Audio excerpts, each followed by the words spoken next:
Question हल कर चुके हैं। पहले हम इसका जो डिनोमिनेटर है इसको हम फैक्टराइज करते हैं। इसमें दो फैक्टर्स हैं, ये बाय फार्मूला फैक्टराइज हो जाएगा बहुत आसानी के साथ। हम इसको पहले फैक्टराइज करके x square minus one square तो वो लिख सकते हैं हम x plus one into x minus one.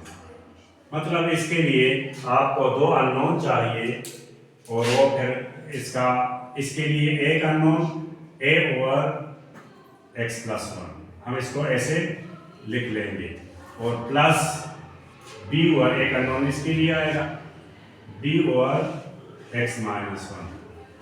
ये हमने एक इक्वेशन बनाया और इस इक्वेशन का जो एलसीएम है वो x plus one into x minus one, क्योंकि एलसीएम कहते हैं product of common factors and non common factors. तो ये दोनों इसमें दोनों शामिल हैं, कॉमन भी और नॉन कॉमन भी। तो हम इससे मल्टीप्लाई करते हैं। जब हम इस पूरी इक्वेशन को multiply by x plus one into x minus one तो हमें हासिल होता है यहाँ पर सिर्फ वन रह जाएगा और ये खत्म हो जाएगा, क्योंकि ये डिवाइड है और हम मल्टीप्लाई भी इसी से करेंगे तो कैंसिल कर देंगे एक दूसरे को। यहाँ पर जब हम इसको x प्लस वन और x माइनस वन से ज़रूरत देंगे तो x प्लस वन जो डिनोमिनेटर में शामिल है वो x प्लस वन को कैंसिल कर देगा और न्यूमरेटर में सिर्फ x माइनस वन हासिल हो जाएगा। इसी तरह b के साथ आप जब ये मल्टीप्लाई करेंगे तो x माइनस वन को x माइनस वन कैंसिल कर देता है और x प्लस वन रह जाएगा आपका। अब ये आपके पास प्रिंसिपल इक्वेशन आ गया। अब आगे कौन सा स्टेप रह गया? अब इस एक एक फैक्टर को हम जीरो पुट करेंगे।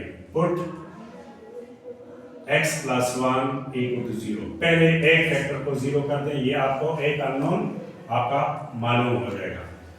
तो x की जगह x plus one equal to zero, so x is equal to minus one.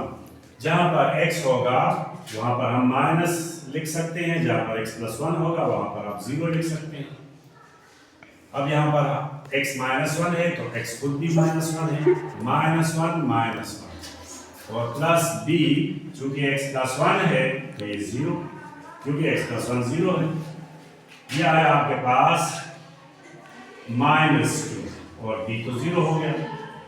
तो a इक्वल टू, इसको माइनस टू से डिवाइड करें तो a equal to minus one over two. ये माइनस जो है पूरे फ्रैक्शन को माइनस कर देता है। तो ये माइनस आप इस लाइन के सामने लिखें, ऊपर वन भी माइनस और टू भी माइनस, दोनों। इसका मतलब है ये दोनों में से कोई सा एक आप माइनस ले सकती हैं। तो a तो फाइंड हो गया। अब b को फाइंड करने के लिए आपको x माइनस वन जीरो लेना पड़ता है, जो दूसरा आपका फैक्टर है। Put x minus one equal to zero तो आपका x आया वन। अभी प्रिंसिपल इक्वेशन में आप जहां पर x होगा वहां पर आप वन लिखेंगे तो x माइनस वन, चूंकि ये आपने जीरो लिया है तो ये जीरो हो गया और b आया वन प्लस वन, क्योंकि x आपके पास वन है। तो अभी b यहाँ से b टू आया और यहाँ वन है, तो b equal to one over two.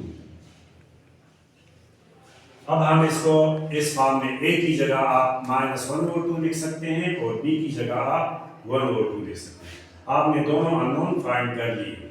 अब ये बराबर है, चूंकि इसके और ये पार्शियल फ्रैक्शन है और इसको जब हम जमा करेंगे तो दोबारा यही हासिल होगा।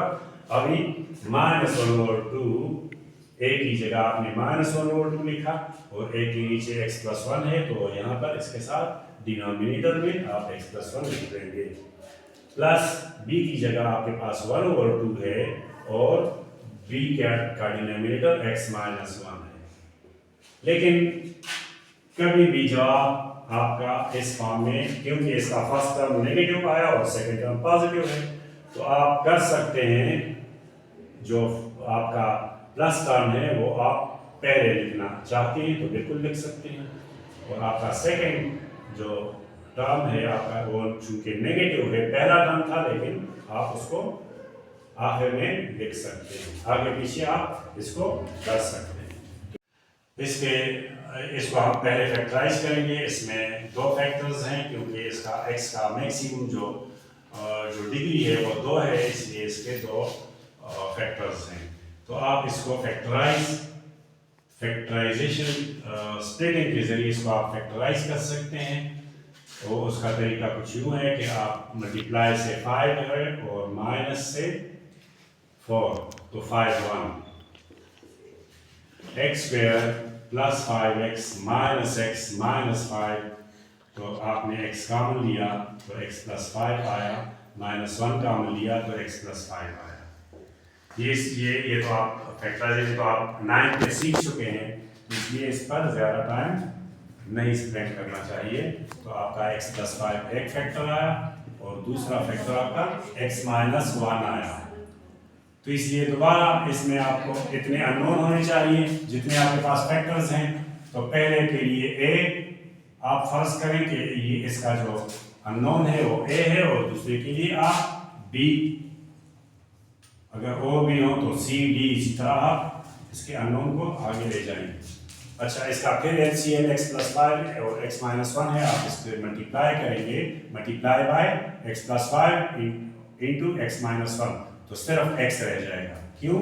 ये डिवाइड में है तो मल्टीप्लाई करेंगे, कैंसल, और a के साथ ये x माइनस 1 आ जाएगा यहाँ पर, और b के साथ ये x प्लस 5। तो ये आपका प्रिंसिपल इक्वेशन, और यहाँ पर आपने अभी इसकी वैल्यू पुट करनी है।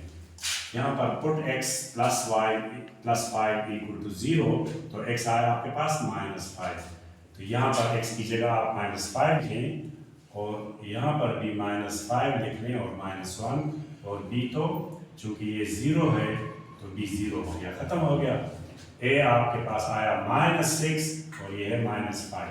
अब माइनस 6 से दोनों साइडों को डिवाइड करें तो माइनस 5 डिवाइड बाय माइनस 6, और ये खत्म हो गया, तो माइनस माइनस कैंसिल। आपका जवाब आया a इक्वल टू 5/6। अभी आपने x माइनस 1 को 0 पुट करना है। x माइनस 1 इक्वल टू 0, आपको एक अननोन इसने दिया और एक दूसरे फैक्टर में x इक्वल टू 1, यहाँ से आपका दूसरा फैक्टर आ जाएगा। x की जगह आप 1 लिखें, ये 0 आया, और b जो है 1 प्लस 5 मतलब 6, तो ये तो 0 हुआ, और b आया 6, तो दोनों साइडों को 6 से डिवाइड करें तो 1/6 आया b की जगह। तो आंसर आपका क्या आया? a की जगह माइनस 1/6 लिखें, a की जगह 5/6 लिखें, और b की जगह 1/6 लिखें। a की जगह चूंकि हमारे पास ये a है तो 5/6 divide by x plus 5 plus, और b की जगह 1/6 इंटू x माइनस 1, ये आपका आंसर है। ये इसको आप दोबारा ऐड करेंगे, ये पार्शियल फ्रैक्शन में हमने इसको कन्वर्ट कर लिया, तो जब इसको आप दोबारा ऐड करेंगे वेरिफिकेशन के लिए तो वही हासिल हो जाएगा।